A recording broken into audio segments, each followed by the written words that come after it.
Hello and welcome again to another episode of Let's Talk Football. And it's been another interesting week of footballing news once more. And I'm joined again for his completing his hat trick by Seb True and making it a double. It's Jamie Davis. Welcome again, fellas, and thanks for joining us. Thanks for having us. How are you doing? I'm not too bad. Seb, how are you? Good as always. Now we'll ask the third, Jamie. Uh, yeah, I'm Third all wheel. good. I'm all good. My voice is a bit broken because of Robot Wars over the weekend, but apart from that, I didn't want to miss this. Your voice is finally broken. I It's know. not it's not the usual sentence, is it? Because of Robot Wars this weekend, but we'll take it. I should actually branding wise, I should be saying Extreme Robot. Sorry, guys. Ah, start Oh. over, start over. Start over. A little plug there from Jamie on his fantastic work away from LTS. But yeah, talk about work and football and Ajax. Funny enough, we talked about him last week in a WhatsApp message, didn't we, Jamie? About Johnny Heitinger, and he's been given the Mm. Ajax. I know, terrible joke there, but he's been given the Ajax. Um, No, we from got it. I There's no love it. need yeah, for I a love it. repetition. Yeah. I yeah. when you I think we need to somehow put it in the title or description of our upcoming videos somehow. It's amazing. So yeah, he's been given his P45 and his marching orders from the Amsterdam club after a dismal run of form that seed them fourth in the table and 36th in the Champions League, which is for those that can't do maths, right at the very bottom. So yeah, and there's obviously talks of Erik Ten Hag potentially returning to the club, or Thiago Motta is another name in the frame. And just before coming on air, you talked about a few other people. So we'll start with you, Jamie, because obviously we talked about it last week. What do you think of Heitinger's very short-lived spell and the situation with Ajax? How they really, if you think about it, mirrors that of Juventus from last week. I think what I find funny about all of this is Ajax have recruited quite a few different coaches in the last 3 to 4 years since Ten Hag left for Manchester United in 2022. And I always think when a club like that has had a number of coaches in a very short time, it says to me the club's a mess. And you actually people forget John Heitiger was there as interim or something like that a couple of years ago. So he'd been here before, but this time he was taking the job in a big serious matter in terms of actually taking it on and managing the whole club. And it's only lasted 6 months, which I I think it's a bit harsh. I find that okay, the Champions League table does not look great. Rock bottom, 36 out of 36. That's how many it is, isn't it, these days? Nil point, I think it is as well. But the one problem I've got with it is that what's John Heidegger supposed to do in the first 6 months? And actually, what people need to remember as well, I spent less than Feyenoord and PSV over the summer. Okay, it might not be huge amounts. I think it was around 49 million euros that Ajax had spent in the summer. And let's not forget a lot of the players that came through as well were from the youth development, which Ajax are famously well known for. But I just find that Heitinger, I don't know. It seems as though there's a lot of stories coming out all of a sudden in the last few days from Amsterdam, where, for example, his agent, which is Rob Janssen, has been dissecting that Danny Danny Blind is one of the big problems of Ajax, where throughout John Heitinger's time at Ajax, they weren't talking at all. Blind never gave him a moment. He never spoke to him directly. It seems as though Louis van Gaal was the close person between Van Gaal, Heitinga, and the club, where Van Gaal was supporting him throughout. But then Van Gaal got advised by Blin that he needs to go. Van Gaal agreed, and then despite being close friends, Van Gaal and Heitinga, that it seems as though Van Gaal just didn't think it was a good idea for him to carry on in the role. So there's been all sorts of things coming out. There's rumours that Erik Ten Hag is going to go back there, but there has been a little bit of development over the last 12 hours or so that they're actually looking at the former Wolfsburg manager, Paul Simonos, which I don't know much about him. It's an interesting one. He was only in Germany for the last 4 months, I believe, but he had been at Herenveen beforehand and Go Ahead Eagles in the Eredivisie. So I actually feel like that could be a better appointment than Erik Ten Hag right now because why not give it a go? But also, as I said before, I must stress I feel as though Heitiger could have had a lot more time. Champions League is not the biggest problem for them. I think for them it's to be in the title race. They're 11 points off the top now, but they only lost 2 games in the league this season. It's not like they've been losing every week. So, don't know. It's a funny one, but there's also calls that there's problems with the director of football at Ajax as well. So it feels like it's a classic case of the manager's not just the problem; it's also the rest of the board and the people who run the club. What are your opinions on this as well, Seb? Well, it is a mess. I don't follow enough of the Eredivisie to have a great opinion on it. But you could just look at the summer, like Jamie mentioned. The transfers in weren't really amazing. When you look at they sold Hato to Chelsea. Now he has had a bad start at Chelsea, but sold him for what, 40 million euros, and they replaced him with Itakura. And I like Itakura from Mönchengladbach, but they're replacing him with someone who's got a lower ceiling and is 10 years older. And that just kind of epitomizes what Ajax is going through. It almost feels like it's not attractive to go to, is it? It's not an attractive project at the moment. And they obviously, it was famously last year when they gave away such a lead at the top to then lose the title. And I don't want to bring Jordan Henderson into it, but it seemed like an unambitious transfer as well for a side that does want to make strides in Europe. It just looks like it lacks a lot of ambition. And the more we go through it, the more they're falling behind the likes of PSV and Feyenoord. You know, we're now looking at the fourth successive year where Ajax won't win a title, which is kind of disastrous for Ajax given their recent history. So, yeah, the club needs a long, hard look at themselves. And I think going back to Erik Ten Hag would be a bit of it'd just be a regression, wouldn't it? They are looking at Simonis, as Jamie said. I'm not sure. He might be a great up-and-coming coach. And he also fits the profile of not having any hair, which is absolutely critical to be Ajax manager. So maybe.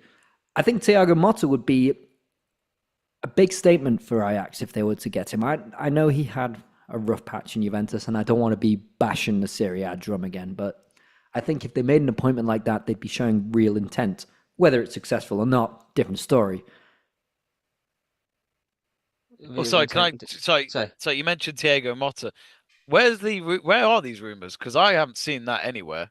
And I don't see why Motta would go to Holland. I've got this I mean, like a lot of Italian coaches, they're very loyal to staying at home. So I feel like it would have to take a lot for Motta to go to Ajax. But again, people need work. People need to get themselves going again and avoid the cobwebs. So, again, Ajax might be someone of interest to him, but I can't see that happening. No, I know. And the whole Italian thing, I think it's a little bit different. I know Thiago Motta is Italian, but he's also, Brazilian born who grew up in Spain. There's a bit more about Thiago Motta than the whole Italian thing. Now, granted, he has only coached in Italy, but I do think there's a bit more about him than the whole typical Italian manager staying in Serie A. Yeah, no, fair enough. I mean, going back to all this, the one thing I was looking at before was, I think that one big mistake was obviously last season, as Seb mentioned, Ajax had that 4-game window towards the end of last season where they drew 2, lost 2, and out of nowhere, after being, I think it was 9 or 11 points clear, they lost the league by a point on the final day. And originally it was a 3-year contract, and it was only his first season with them, and that was Francesco Farioli, who is now the manager of FC Porto. But bearing in mind, they're top of the league, cleared by 3 points, I think it is, after 11 games. I know it's early on, but Porto haven't even lost a game yet. And Farioli actually did all right at Ajax last season, despite how it ended. And I just wonder if maybe Ajax should have thought about it more and thought, look, we may have lost the league, and we were close, and we messed it up.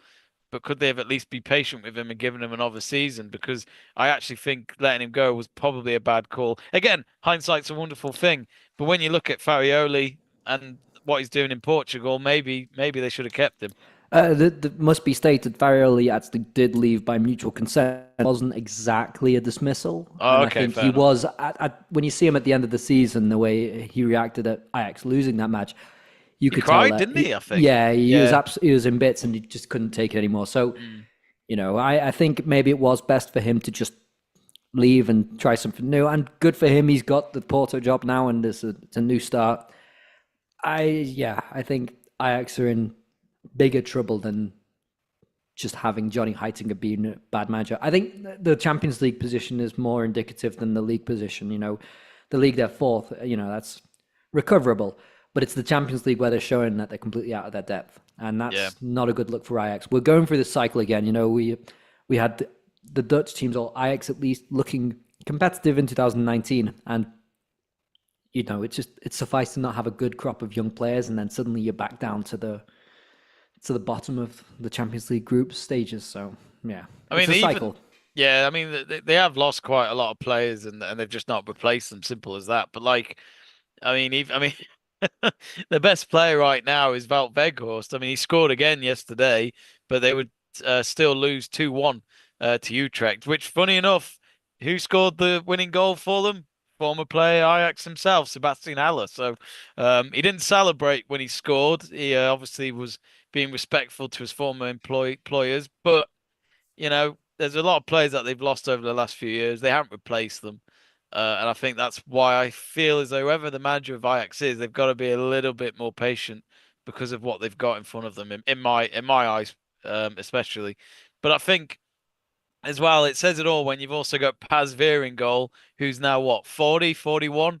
I mean, it's just those little departments that they've got overage players in, which makes me think if you want to be seen as a top club in Holland, you got to sort this out. Well, you could say the same about like Weghorst and Berghuis. They haven't really moved on from the older guard.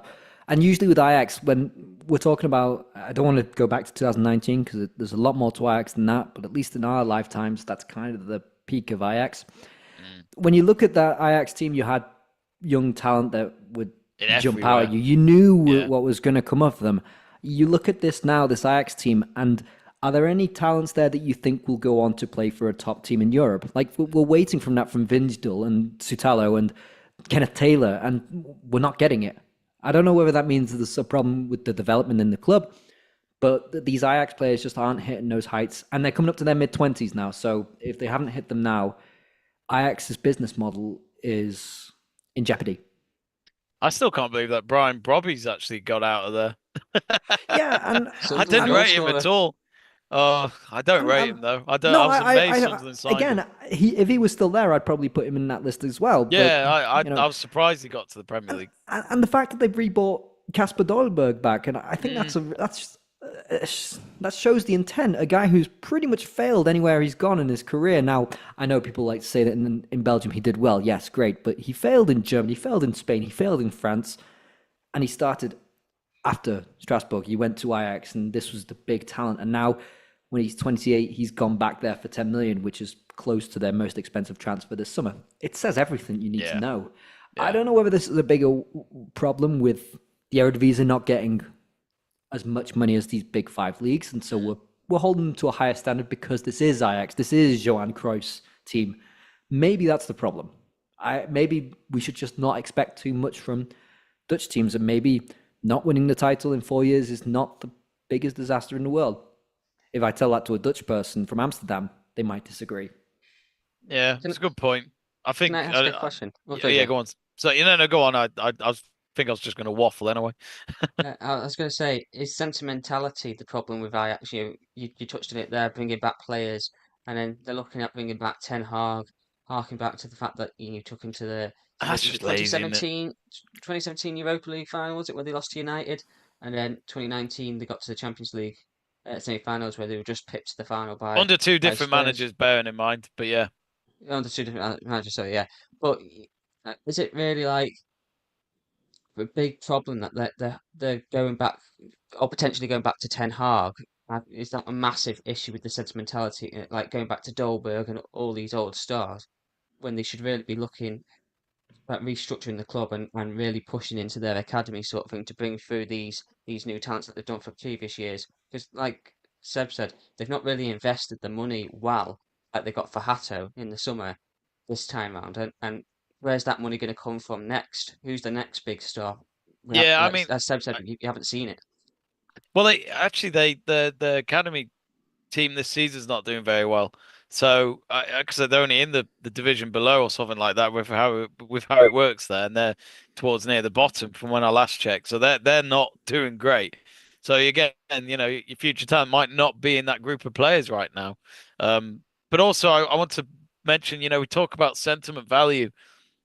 I said it last week about Celtic getting Brendan Rodgers back, and then he's gone again, where he looked uninterested towards the end of that spell. He went to Leicester for bigger money, as we discussed, and I know we put it on TikTok where I was basically saying that it is an easy job. I'm sorry, but it is compared to other roles in other leagues. But what I will say is that going back to Ten Hag, in my eyes, is lazy, and it's just trying to go towards the past. It's not going forward; you're going backwards again. Again, Ten Hag did all right. He did a good job at Ajax, but again, it's just that whole thing of, is it just easy for Ten Hag to just assume that if a crisis happens, he'll just go back there because there's no one else, basically. I think it'd speak to both if they both went for this again, like Ten Hag's position in his career and Ajax's position as a football club. They both are in absolute desperate need of each other, and that's a bad position for both parties to be in. The other thing I'll mention as well. Sorry, guys. The other thing I'll mention as well is, I know it's a bit biased because I'm a United fan, but Edwin van der Sar did a good job when he was there. And then when he left, and I think some of it was also health issues, because he had a brain hemorrhage, if I can remember rightly. But Edwin van der Sar was running that club very well. And I remember at one point I was liking the idea of maybe he could come to United and do something, but that did not happen. But also he's a very close family man, and he always wanted to go back to Holland after he retired from United. But I just feel as though since he's gone, it seems to have gone all over the place. Some of the fans are also asking for their sporting director to leave. He's been there for nearly a couple of years, and the previous club he was at was Queen's Park in Scotland. Again, I know that's their championship club. They're not even top tier. I don't know. I'm not in that industry or department or anything like that. Who am I to judge? But a bit of me's thinking, really? Is there not someone else out there that, what have Queen's Park done while he was there? I don't know. He was also at AZ Alkmaar years ago, but what can I say? I don't know where I'm going with it. Trying to look into this, and I think Ten Hag was the last Ajax manager to be there for more than 12 months. And, he left. Yeah, and he's been Man United manager and Bayer Leverkusen manager in the meantime. It says everything you need to know, doesn't it? Did he last 12 months at Bayer Leverkusen? No. I mean, it didn't barely last 12 weeks. It's but my point still stands. Like. He signed the contract quicker than it was terminated. Sorry, no, he got terminated quicker than he signed the contract. He had a massive fallout there, didn't he? Apparently, that's what happened. But yeah, this is also one of the things that I'm no expert on Dutch football, but I've heard everyone always thought Ten Hag would be the Dutch national manager, and from what I've heard from Dutch people I know, he's not a very popular guy in the Netherlands. So I wouldn't be surprised if Ajax don't go for it, because I can imagine he's like the Tuchel type who burns bridges when he leaves a place. Yeah. Well, it looks like it might not be him, I think it's quite easy for a lot of people to be writing it online that he's going to go, but at this moment in time, I don't think he will. I think if he did, it'd be a marriage of convenience. I think that's what it will be. That's a good way of putting it, Joe. I completely agree. A marriage of convenience is never a marriage full of love, is it? No. I think that's a good way to leave that topic there. Marriage of convenience is not a marriage of love. I think said true. 2025. I can say that to a few people, but I won't say it. Talking about things that we love, and this is some sad news, isn't it? Coming out of Italy and Serie A, that we've talked about it previously on the channel, haven't we, about the San Siro stadium and how it's an icon of the beautiful game. And this week, the Roma Milan clubs finalised their purchase of the Estadio Miazza and its surrounding area. And it looks like that the San Siro stadium will cease to exist come 2031, and a new stadium will be built in its place. And it all stems from the fact that I think it's Euro 2032. I think if memory stems is correct. Italy is supposed to be hosting that tournament, and UEFA have said that the San Siro Stadium does not meet their standards anymore and is not fit to host be a host venue. I think the same with Stadio Olimpico, possibly. I think amongst others, and it's sad news to see that this iconic stadium of football is going to go. It's going to cease to exist anymore. And what do you guys think of this? That the stadium is not going to be around anymore, and what do you think of the potential of a new stadium? It seems a lot like peer pressure, because there were articles this summer that Turkey may have to host 2032 alone because Italian stadiums do not meet the standards. Now, does that mean that you should demolish a stadium for it? I would not think so. It seems like irrational thinking. But when you look at the Stadio Olimpico and the San Siro, these are accessible places in Italy if you're coming from other European countries. These are high volume places. Milan, they could not afford to not have Milan hosting the 2032 Euros with Turkey and other Italian stadiums. So it seems irrational to demolish the San Siro, but then at the same time, I kind of get it. Is the San Siro that old? I mean, Jamie and I have both been on separate occasions. I don't know what standards it's supposed to meet. I haven't looked into it enough, but I'd be intrigued to know what you think. Like, what are these standards that UEFA is imposing? Has it got 2 goals? Yes. Has it got 4 stands? Yes. Can the teams get into the change room? Yes. There you go. There's your stadium. I think it's because the standing seats, isn't it? The standing specs. This is what UEFA don't like. This is what they tend to not like. The standing UEFA spots. Job's worth, and I can tell you that. Italians are very proud of their standing gradas or whatever they call them. It's been coming for a while. It just feels like Milan and Inter Milan are just finding the right reasons to now go, because it's been talked about for years, hasn't it, that they're going to demolish this stadium to build a new one. I assume that the plan is they'll have another stadium that they'll both share, because they've bought it from the council, haven't they? That's what they've done. It was 100 odd million that they bought it for, which surprised hasn't been done sooner, really. But again, the money in Serie A has obviously been a lot less than it used to be. Well, it hasn't grown as healthily as they hoped it had done when it was the big thing 20, 30 years ago. But the one thing I will say is, you know, the one plus point is we've got a while, haven't we, till it actually happens, if it is going to happen. So I urge, especially Stanners and anyone who hasn't gone to it, do go. It is a terrific stadium. I think to me it's like a childhood stadium where you grew up watching AC Milan and Inter Milan play there. Even on European nights when your English club would be the away team, Gareth Bale's hat trick there, United going against AC Milan in '04, which proved to be one of the best AC Milan teams we've ever seen. And it's got to happen. Like, for people who haven't seen it yet, go as soon as you can before it disappears. It's some stadium. It is stunning, isn't it? Even if it is I love it. It might be a bit outdated, but you go on the inside there and it is a really stunning stadium. Yeah. And you can imagine on a derby day that it's roaring in there. Oh yeah, I went. I mean, I've only been once, and that was Inter Milan versus Juventus, and I can't believe I got this ticket. It was a Coppa Italia semi-final, and it was the second leg. So no matter what, you knew who was going to make the final after that game. And Inter Milan won the game 1-0. I think Barea scored, and Inzaghi was there. Oh, miss him. I just stared at him the whole game, and Marcus Thuram, and go, "Oh, how I've seen you grow." But I just remember. I just remember I paid €20 off the Inter website about a week before the game.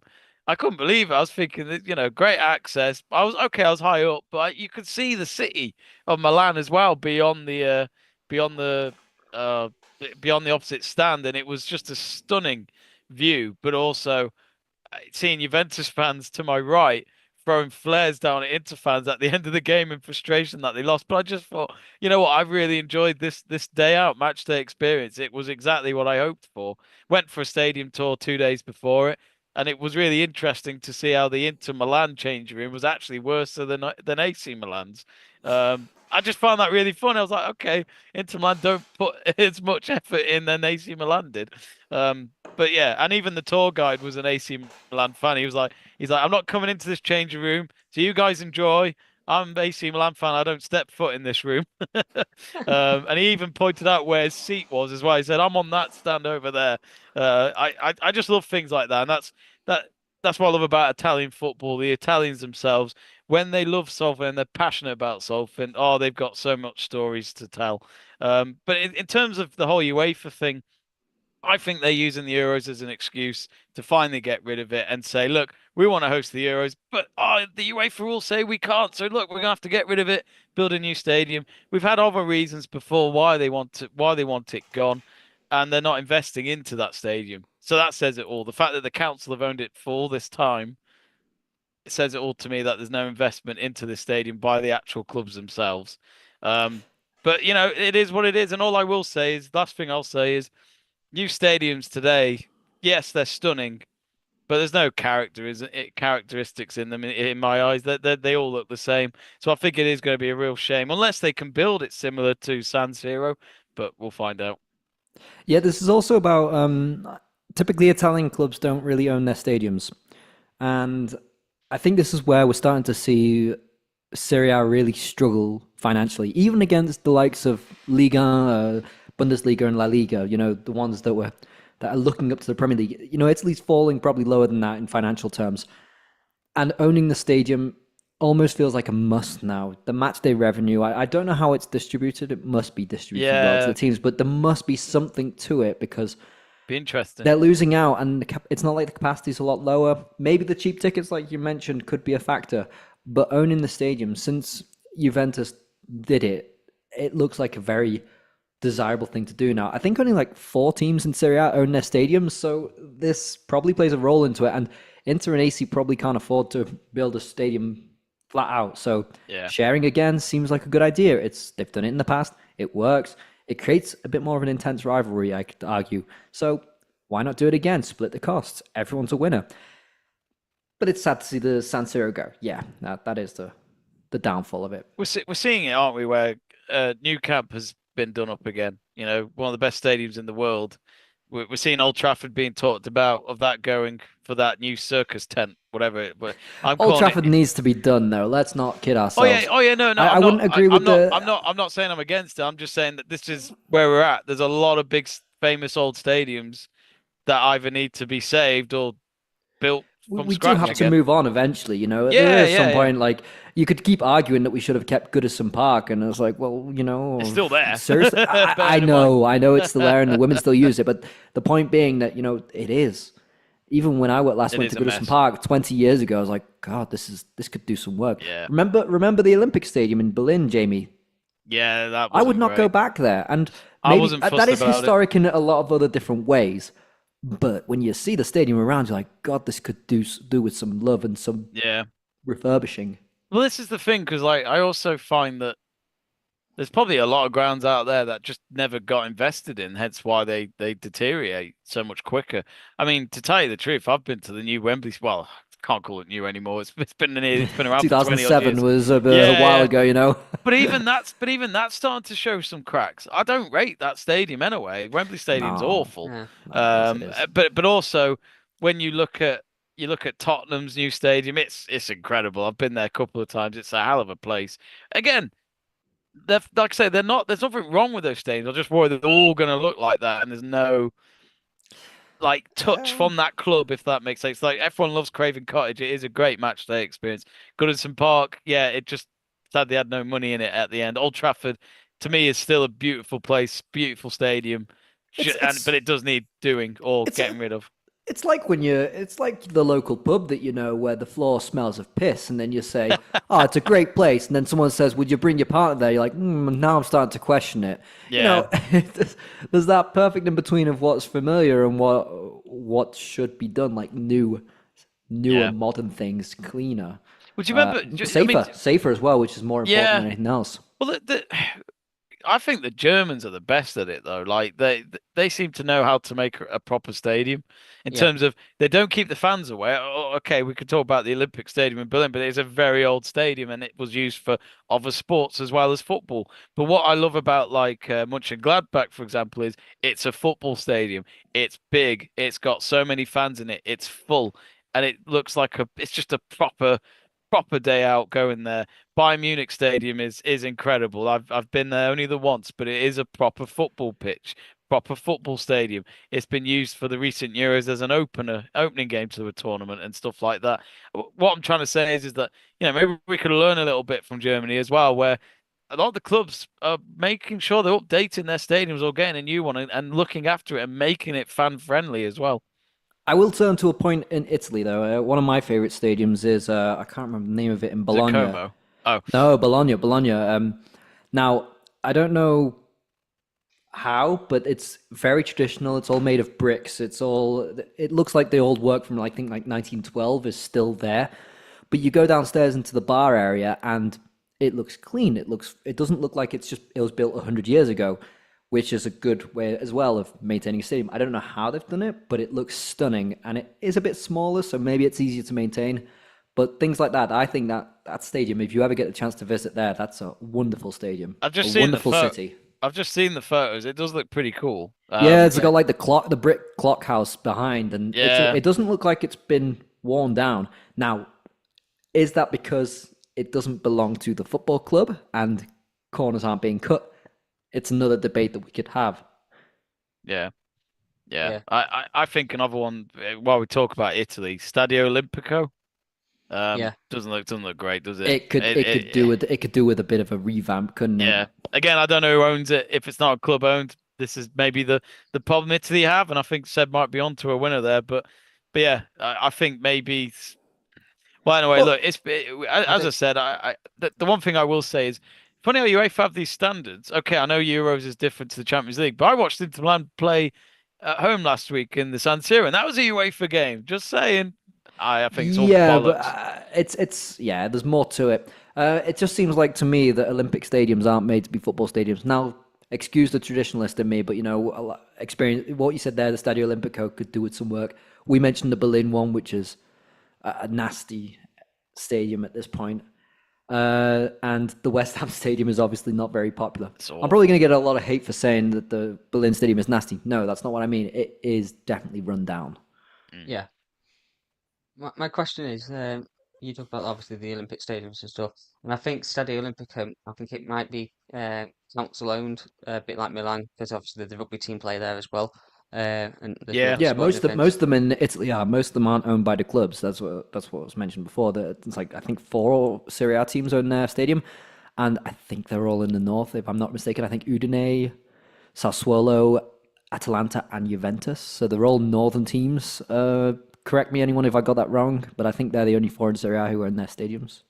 Because it's interesting with you pointing out about the San Siro and Jamie making the point before, which is the thought I had. Could they not make it look similar, if not the same, as the stadium is now?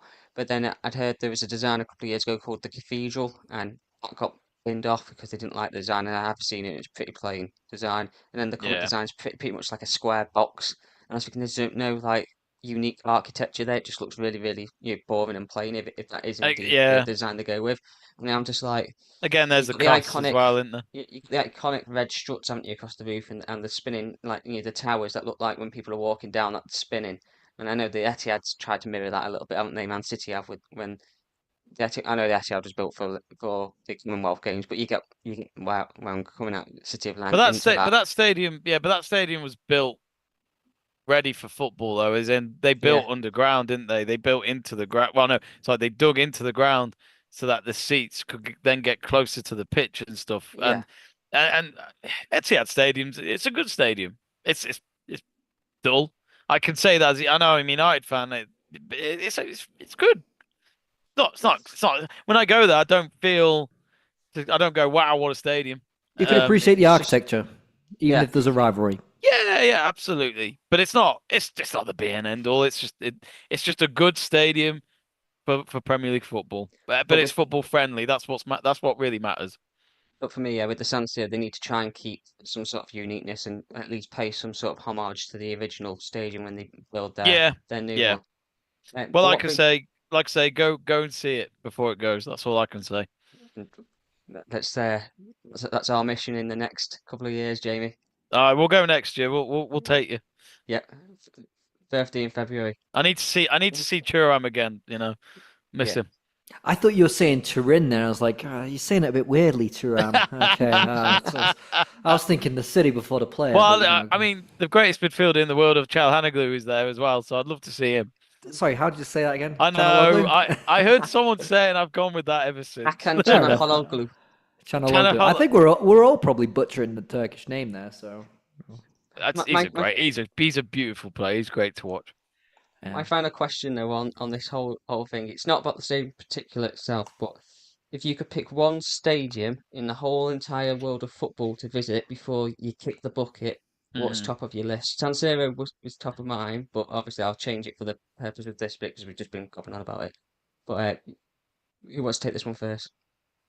Ooh. Do you Estadio want to Azteca, which is where Mexico. Mexico. I know it's being seen as a bit run down these days, but it is going to host one or two games at least at the 2026 World Cup. But I've seen when I first laid my eyes on it on a I think it was a documentary about. Oh, Seb's gonna hate me. It was a documentary about the Confederations Cup. Oh, for fuck's sake. The greatest international tournament of all time. But I was watching. It was some FIFA documentary from, oh God, 15 years ago, I think.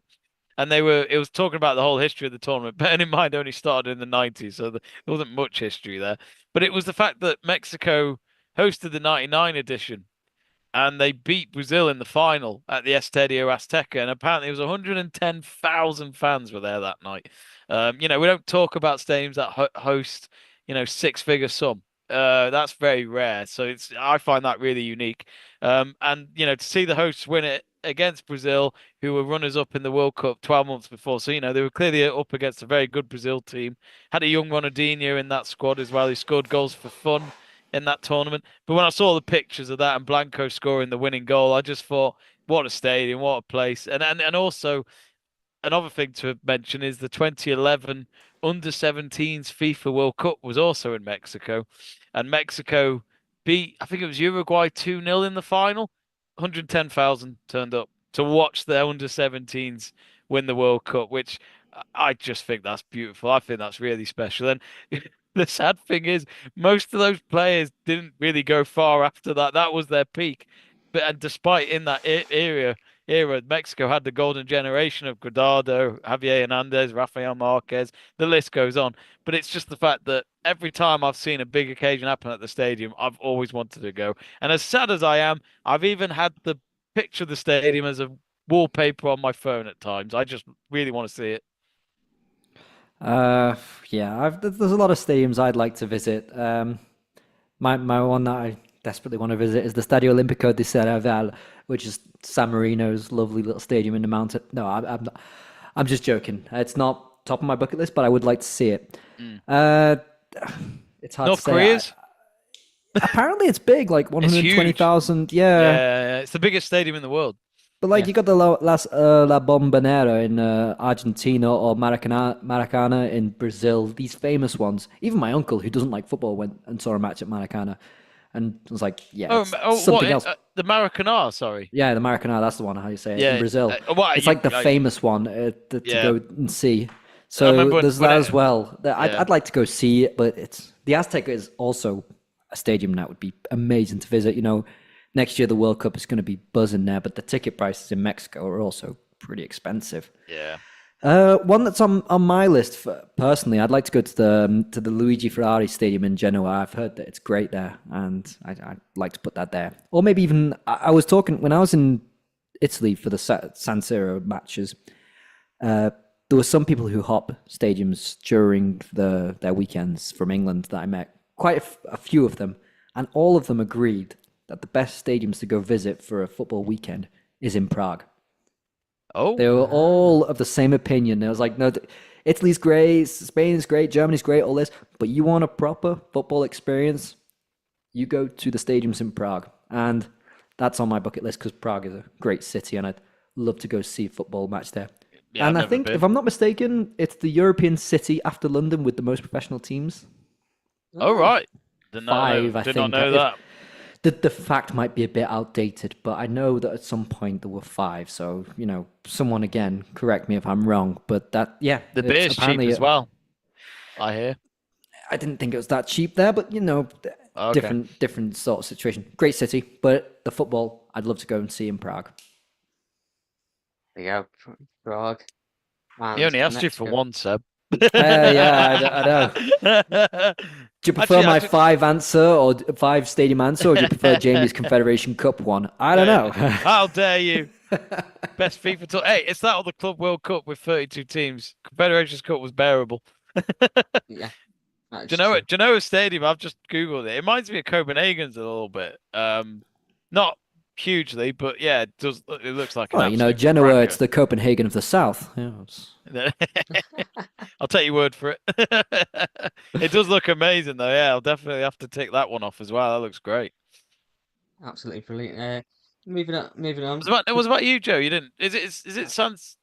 Did you say San, San? San Siro's top of my list, but other stadiums Oh, fair enough. have got to be like Westfeld Stadion or the new camp once it's redone. I know they're pretty boring options compared I to just don't like you two, Barca. but Yeah, it's.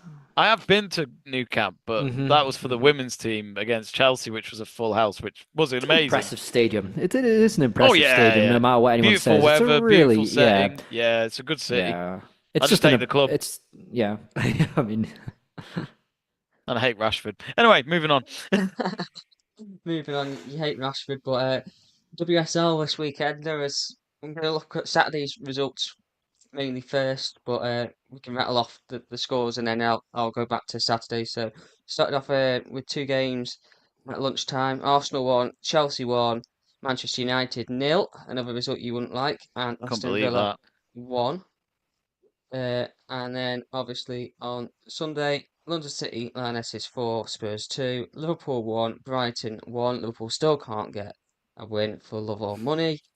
West Ham 1, Leicester 1, Everton 1, Manchester City 2, which leaves Southampton even closer to the sack there, Everton, if what I've been told is correct.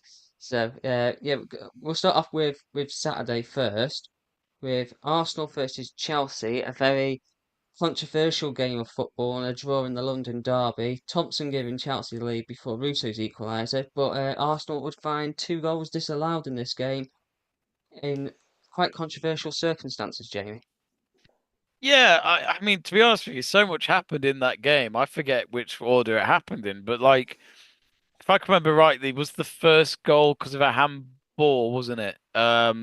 Which Blackstenios, I mean, the ball was kicked or headed right at her in front of Yeah, goal, and it hit her. It was going towards her chest. It's not like it was going past her body and her arm stopped it.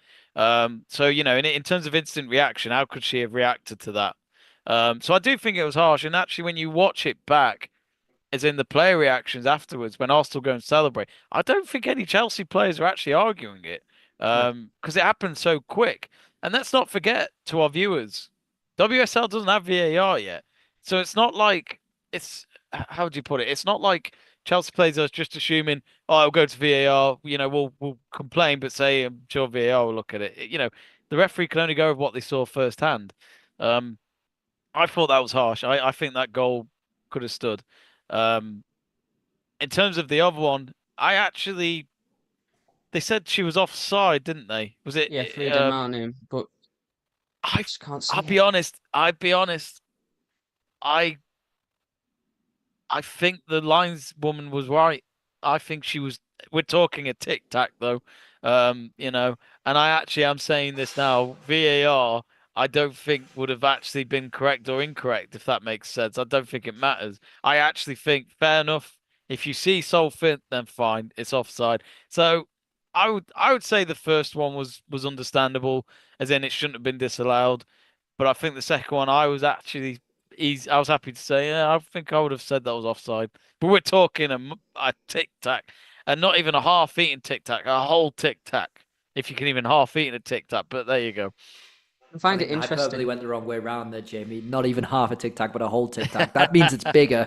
Just so you know, Won't buy the that granditude of it all. I find it interesting as well because obviously there's a lot of discussion, a lot in the Premier League with VAR and refereeing decisions before and after obviously VAR's got involved in all that lot, and we could talk and bang the drum about VAR or VAR for ages. But I think in terms of this one, I think when there isn't that system to fall back on, it's such a big thing, and these refereeing decisions, maybe I'm being a bit too extreme here, but that would cost Arsenal their chance of competing for the title this season because that's seen Definitely. them lose out on an extra 2 points. That would have obviously knocked Chelsea back a bit, and who are still in the lead of this title race, and would have Not dragged them exactly. back into it. Well, they're 6 points off City now, aren't they? And they've Yeah, all played the yeah. same amount of games. Um, But then this is Arsenal who haven't got a result against any of the top rivals this season. They drew against Man City, they drew against Chelsea, they lost to drew against Man United, lost to Man City, and now drew against Chelsea. It doesn't help that they also drew against Villa. So they needed to pick up the wins in these matches, and they just haven't. And yeah, it's decisions like that will cost them. But I think they deserve the win, though. but have they been impressive enough to be first this season? No, of course not. Exactly. But So I think it kind of plays out. I think what Joe's saying is that if they'd got the win, obviously they're in a stronger position, but you still got the rest of the season to try and prove that you can do it. And that could hit them back. I don't know. I think the problem I got with this Arsenal team is that they somehow beat Barcelona in a Women's Champions League final last season, which no one expected. And yet when it's into this new season, they've not been great. I think they've been underachieving. But I think the fans will be gutted that they should have won this game, but also maybe the positives could be we were beating the league champions who have been dominating this league for what, 6, 7 years, is it now? I don't know how many years. It's getting ridiculous. But I do think there'll be some positives there from Arsenal. And look, they've got the players, they've got to use them. You got Chloe Kelly, you got Blackstenius, you got Alicia Russo up front. They've got the players to do it. So, that's why the manager, in my eyes, could end up being under pressure. I do apologise. I said that Chelsea were top. It's actually City that are top by a point after their win against Everton yesterday. So I do apologise on that one. I was still in the Saturday reflex of Chelsea being top. We're all on Saturday mode until Monday, aren't we, really? Yeah. But then, obviously, in the other game as well, Jamie and Seb, Jamie's not going to like this one, so I might go to you first, I think, on this one, Seb. Manchester United succumbing to defeat at home to No, let's Aston talk Villa. about Liverpool Man City. I'd love to talk about that one. Thanks to a goal from former Liverpool player Miri Taylor for Aston Villa. How big of a blow is that for Manchester United? Massive. Because on a weekend when Chelsea slipped up, United needed to win. And both games won at the same time, I think. Not that I'm saying that this is the reason why they didn't perform well, because they were worried about another game, not at all. But yeah, that. United have been great this season. Like, I keep saying this about Mark Skinner. I know Mark Skinner is not everyone's cup of tea, but he does get results, and he has pushed his team to levels the club has never seen before. I know the club history's not been long, but someone's got to do it. And Mark Skinner's doing that, winning us the FA Cup last year, getting us into Champions League league phase for the very first time ever.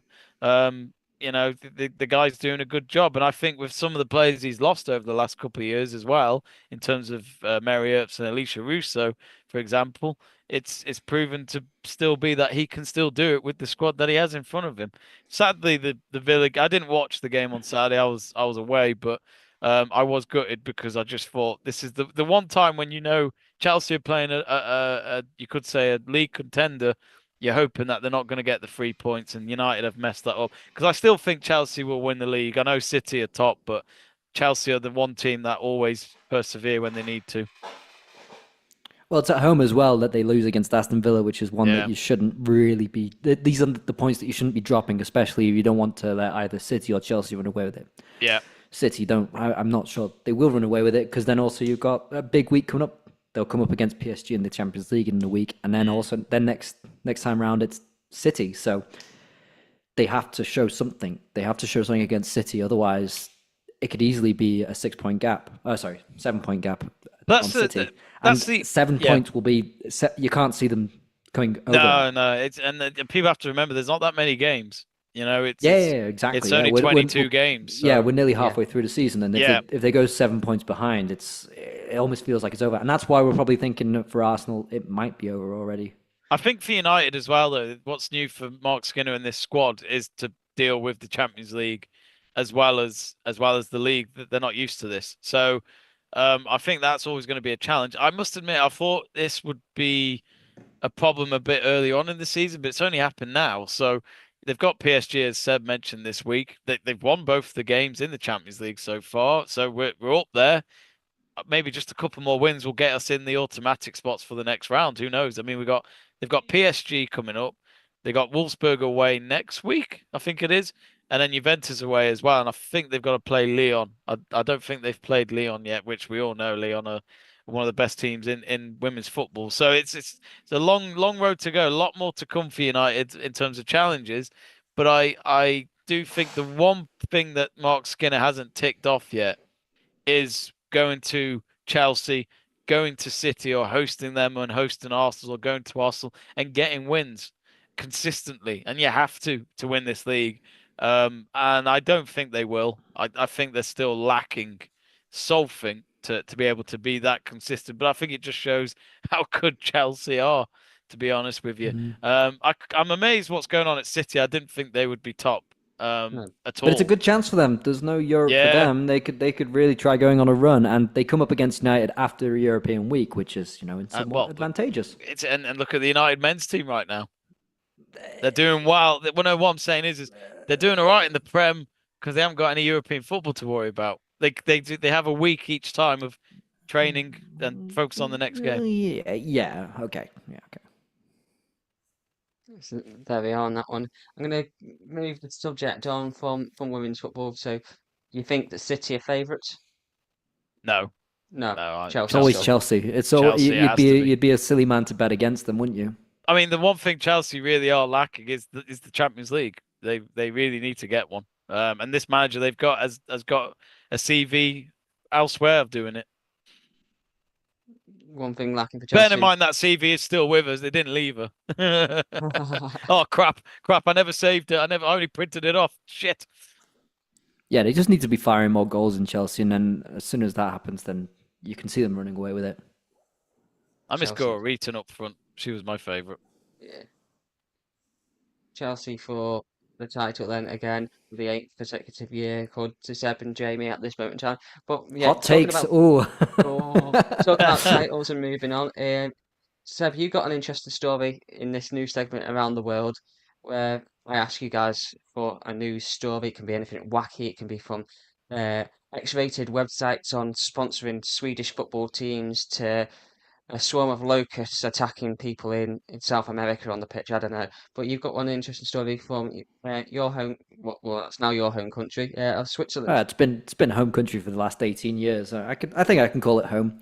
Yeah, it's the top of the league at the moment in Switzerland is FC Thun with their enormous stadium, 10,000 seats. Actually, to be fair, that's not too small for Switzerland. But yes, 9 points clear this weekend after they beat Servette, which is just great because they are newly promoted. They haven't been in the league since 2020. And 9 points clear, 13 games gone. Yes, it's a long season with the whole playoff concept as well. But it's positive. This is what we need to see because God knows that this league has been dominated by young boys of Basel for the last 2 decades or something. Yes, Zurich have got a title or two in between, so it's kind of been broken a little bit. But to see Thun top of the league, we want to see Thun go all the way.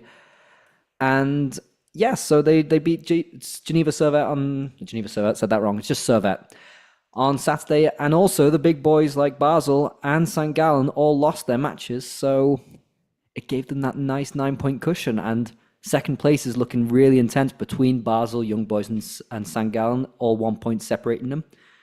And yeah, we just long may it continue, and hopefully that Servette can go all the way through. And it would be great for a newly promoted club to win that.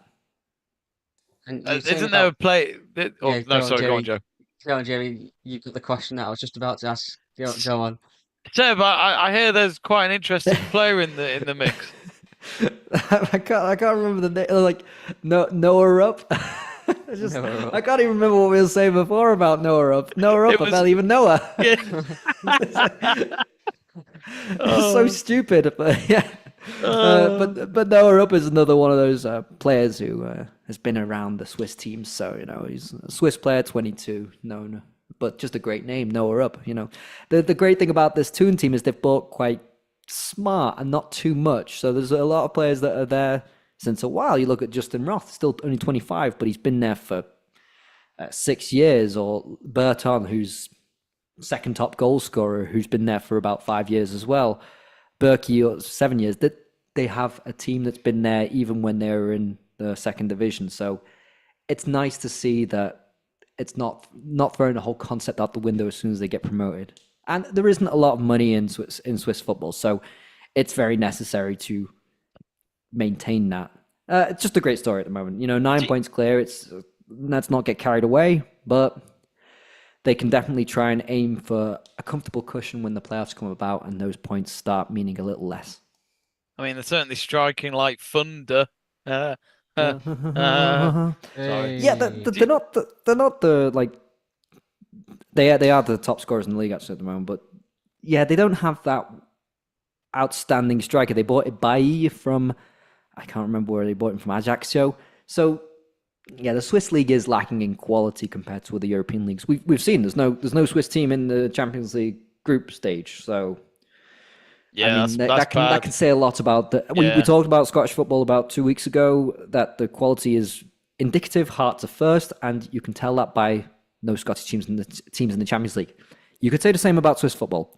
Thun are first, probably because the quality is lacking. And I've seen stats recently about how many goals Shaqiri has scored since coming back. Let's not forget, he struggled to score goals for Chicago, and he's come back to Switzerland, and he's just acing the league.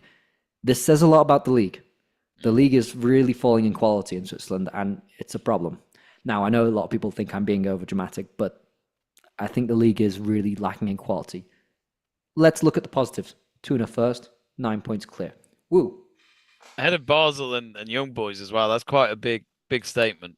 But this was the time to break the duck. Oh yeah, especially when Basel have dominated that league for a good few years. I don't know if was it 10 years they were winning the league for? Well, yeah, but then so did Young Boys. So once Basel gave that up, it was over to you, Young Boys. So it's not like Basel have dominated in recent times. They won the league last year, granted, but it hasn't been plain sailing for Basel for a while. And yeah, like mentioned, it's the lack of quality. So Basel won it last season, and the last time they won it before then was 2017. So it's not like they've been running away with it. It's been Young Boys. And now Young Boys are falling off a little bit. Aging squad, not very clever transfers. And so this is Thun's moment to take that crown. Quite ironic, isn't it? Young Boys with an aging squad. I didn't even... I mean, yeah. Well, Seb's normally good at picking them up, but failed there. You want to know where... I don't mean to be immature on the stream, but you know what Bern Stadium is called? Young Boys, sorry. It's Bern Young Boys. Jamie knows this, don't you? It's not what I think it is it? I think, go on, you got to say it's not the Dorf, is it? It is the Dorf. It is the Dorf. And it was just great during COVID. The camera was spanned to the left side of the field once with an empty crowd, and you could just see half of that word imprinted out on the seats. It was a wonderful piece of television. Brilliant. It's hosted some of the games, isn't it, during the Women's Euros? Mm-hmm. Yeah. Switzerland, yes, I must admit, I wished I went to that because some of the stadiums there and also just the scenery of some of those grounds just looked amazing. So yeah, good on Switzerland. Oh, we went to Liechtenstein, didn't we? And saw the Rhine Stadium. That was great. That was Liechtenstein, Andorra. We touched the Nations League flag. Which I must admit, I was so nervous thinking I don't want to get kicked out. I think you just went ahead. I was like, I better follow him. I was saying to your partner, Seb, I was like, I better follow him then. That was funny. But it was good fun. That was good. I enjoyed it. It was a good game. But it was the other thing I wanted to mention. Leighton Stewart from Liverpool plays for this team. He's 23 years old. His place of birth was Liverpool. He actually was part of the Liverpool team for 4 years. Well, they say senior career, but I mean, maybe the youth team, I'm not quite sure. He made no appearances, which also means no goals. Preston North End for 2 seasons, played 16 games for them. And then he went on loan to FC. Is it Fun? Is that how you say it? How do you say it? Thun. Oh, Thun. So he was on loan with them, then joined them completely in 2025. So I don't know. I just thought I'd point out someone in the English game was there. In the English setup. Yep. Wasn't following, but yeah. FC. But yeah, it's just a nice story. We want Thun to win. It's a wonderful place as well, down the Bern Valley. Do you ever go and watch a Swiss game? I don't really know. No, I've seen more ice hockey games around here than football games. No, fair enough. They make a good roll. I can guarantee you no Swiss person would understand that joke because the idea of the concept of a Swiss roll is not a thing here. That is absolute madness. Me and Stanners would get would get laughed at if we went to Switzerland. I think we'd have all these terrible references. That's why we That need flag Seb. is a Seb massive protects us. plus. Seb protects us. Yeah. No, it's a first aid kit flag. There's not much invention there, is there? Not much creativity. Yeah. Seb could be our translator. Oh, Oh, God, he no. definitely is. Don't think so. Talking of places where you won't need a translator, Jamie, you'd got a story from America and the MLS, and you were talking about Inter Miami. I don't know. I can never understand Americans. They're a bit annoying. No. Howdy.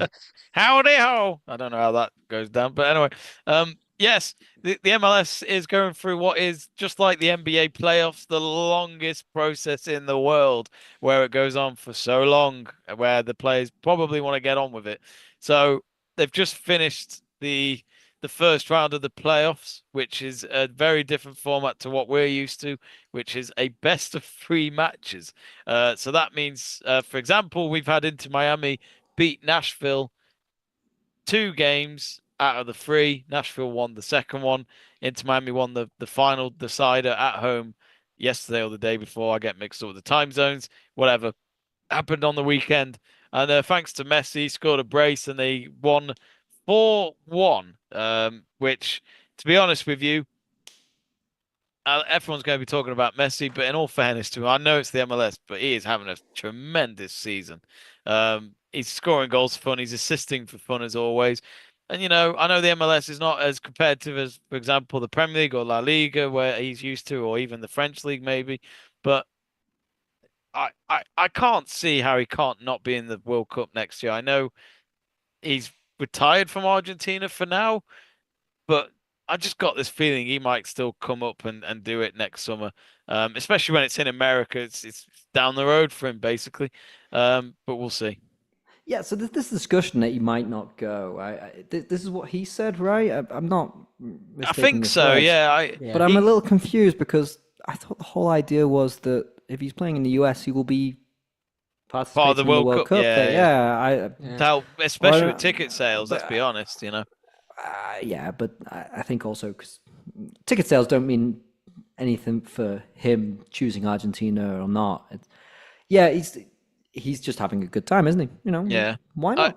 Well, actually, no, it was 4-0, by the way, not 4-1 against Nashville. But at the same time, I was also thinking, in all fairness, he's got the World Cup. Why go and risk it and go to the next World Cup and not win it and then end it on a bad note if it was to be his last World Cup? But so I can understand if that was the reason. I keep thinking that Ronaldo will probably do it next summer to somehow win the World Cup with Portugal, which ain't happening. But here we are.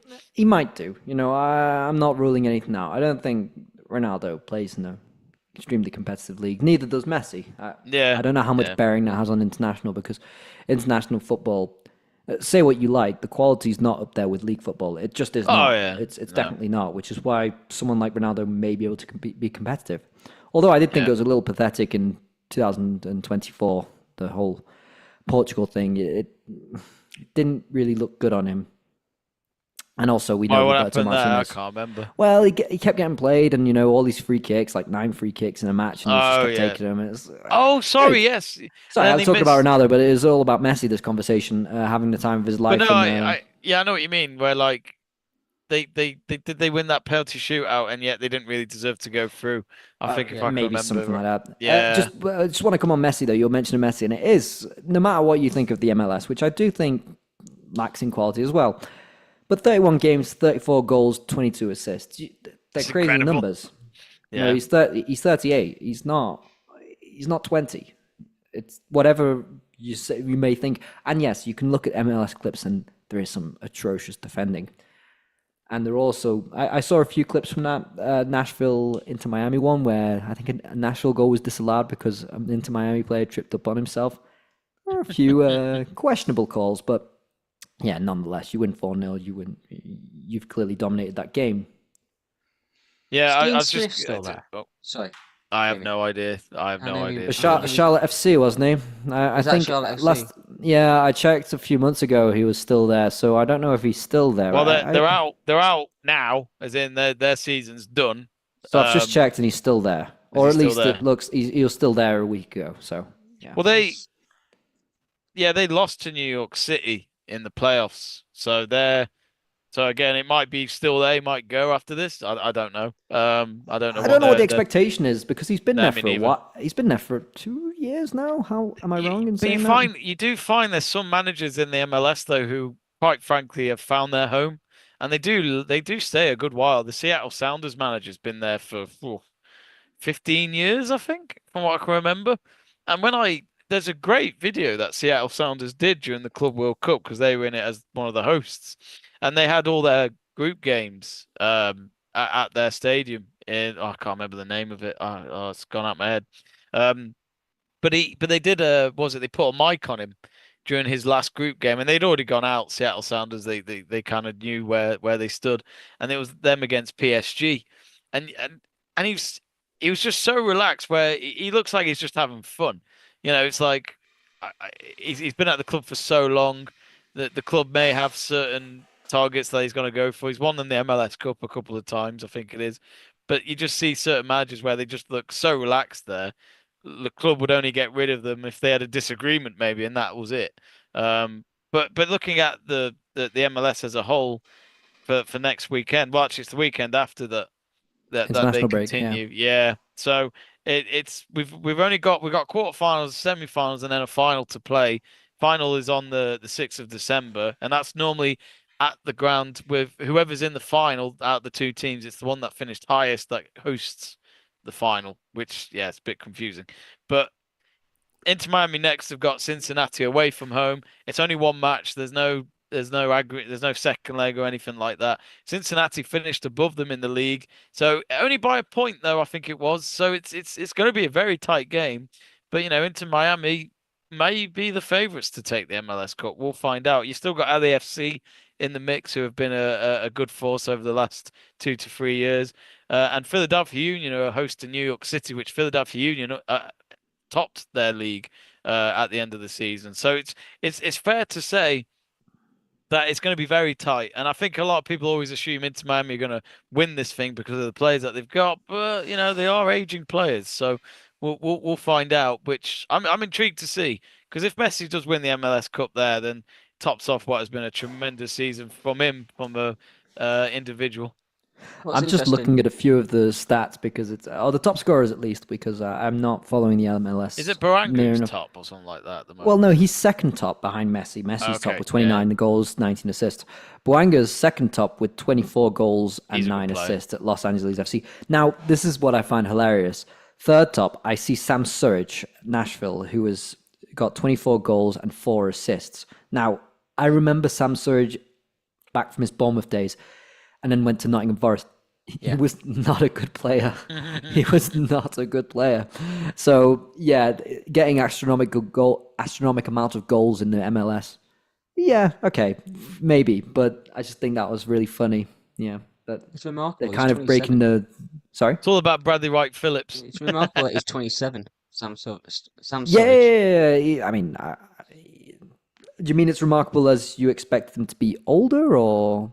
Well, younger? yeah, I expect him to be older since he's playing in the MLS. I know he wasn't amazing at either Bournemouth or Forest, as you said, but he's scoring an FA Cup goal against Arsenal. But there's so many goals in this league. Like it's just incredible. Like Dreyer, the Danish player, got 19 goals and 19 assists. Our good old friend Choupo-Moting with 17 goals, 4 assists. It's Choupo-Moting. He's still going. Bloody hell. Oh yeah, and he's 8th. So 17 goals and he's 8th in the ranking. It says something. And the amount of assists these guys have, like Messi with 19. Now, I'm just remembering something, if I'm not wrong. I think an assist in the US counts differently.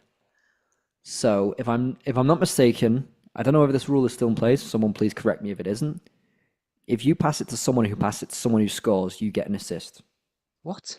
It works like in ice hockey, I think. Now, I think I have to look this up, but basically for 1 goal you get 2 assists. I have to I'm not sure. I'm not sure. I think that's it. MLS. I think that is it. So I'm relying on a particular AI model. So it could be half of that, couldn't it? So yeah, now we're really conflating it and not putting it into context. Now I'm relying on a certain AI that comes from a search engine. So please excuse this answer if it is wrong.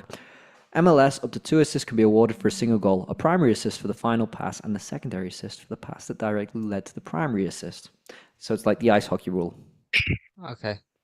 There we go. We've cracked it. Why is Fair play, why Seb. I why didn't at know that. 19? I just remembered. It just came to mind. Like I'm pretty sure the assists in the MLS work differently. So it's fair to say, ignore those assists, maybe. Well, I mean, you mentioned Sam Surridge. They reckon he's on around $53,000 a week. Okay. Which when he was at Bournemouth again, I don't know if this is correct. He was on $7,500 a week during the 2020-2021 season.